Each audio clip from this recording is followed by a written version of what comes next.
The premise for Surat is simple. The execution, not so much.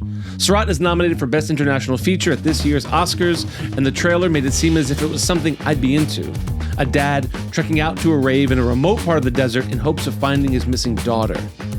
But what plays out is even more heartbreaking. Hey, I'm Mike. I studied film, I work in TV, and if you love movies as much as I do, hit that subscribe button and get notified when new content's posted.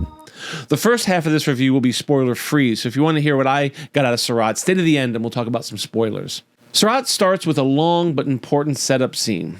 We first see hands setting up speakers for an outdoor rave in the middle of the desert. Then we spend a good amount of time in a trance with the hundreds of devotees enjoying an altered state of one kind or another, just bouncing and swaying to the rhythmic electronic beat, each raver in their own space, in their own mind. It's hypnotic, therapeutic even. It's among this community of outcasts that we meet Luis and his son Esteban. Luis is searching for his daughter, who went missing, and their only lead is that she might have been headed to this music festival. They're outsiders here. Luis is portly. He's a dad. He drives a minivan. I think this is why I connected with the trailer. I'm Luis. I have daughters about that age. I drive a minivan.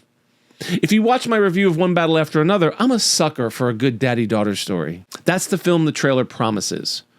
What it delivers is something entirely different. Since this is a spoiler-free section, let's just say director Oliver Lash has said that the film is about accepting our wounds, living with them. That's a coded way of saying don't expect a tidy resolution. Lash is a French-born Galician filmmaker. Galicia is a region in the northwestern Iberian Peninsula in Spain. Its language is similar to Portuguese. I have to admit, this is the first I'm reading about Lash, but the interwebs is suggesting his other films, like his first feature, You Are All Captains, which premiered at the 2010 Cannes Directors Fortnight, and his second feature, Mimosas, which was screened at the Critics Week section of the 2016 Cannes Film Festival, and Fire Will Come, which premiered at the 2019 Cannes Film Festival, winning the Un Certain Regard Jury Prize. Surat is shot on location in the deserts of Morocco and Spain. From the dialogue, we can gather that they're traveling from Morocco to Mauritania, where the next rave is going to be held. It's a stunning part of the world. Luis tags along with a small band of gypsies, outcasts, ravers, who travel from one illegal concert to another. Without having to explain its intentions, the film reveals why these ravers do what they do. They're all carrying the weight of some kind of wound, some trauma. They're running from something. And what do they run to heal those wounds? The rhythmic beat of electronic music and controlled substances. Besides Sergio Lopez, who plays Luis, none of the main cast are professional actors. According to reports, casting took place along with Lash's costume designer, who hired the cast based on their looks. Tonin, one of the main cast members, is missing a leg. That's Tonin Hanvier. He's a French street performer who lost his leg in a motorcycle accident. Jade is played by Jane Aukid. She's a French photographer, amateur filmmaker, and seamstress. And Steph is Stefania Gata, an Italian rancher who lives off the grid. She was found in the Spanish town of Orgiva on the recommendation of local residents. From what I could find, the film was shot with a grant for 1.2 million euros on Super 16mm film. I have to imagine that was a choice because a filmmaker whose 3 previous films ended up at Cannes having to shoot a low-budget feature on 16mm is ridiculous. And before you jump down my throat, have you ever tried to shoot on Super 16? I'm just saying, they invented digital cinema cameras for a reason. There are 2 other characters in Surat that I think need to be mentioned. First, the automobiles. The ravers are in 2 modified camper vans built to run on rough terrain, and Luis's minivan, which gets beaten up pretty good in the desert. And secondly, the music. For a film about techno music, the soundscape presented is a character in unto itself. For that reason alone, you should go see it in the theater. Okay, if you've watched this far, you're probably wondering, what the hell was Surat all about? So let's get into some spoilers.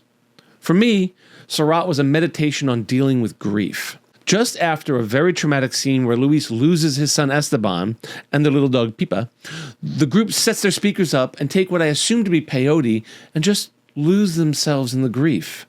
There are no words to say. Nothing will bring Esteban back. Nothing will change their situation, but this is how they deal with grief. It's that scene where the film is revealing to us that its thesis is about accepting the wounds we have. Accepting and following the rhythm of life, just being present in the wound. Unfortunately, what happens next is equally as jarring. Immediately following is a very tense scene where the characters find themselves stuck in a minefield.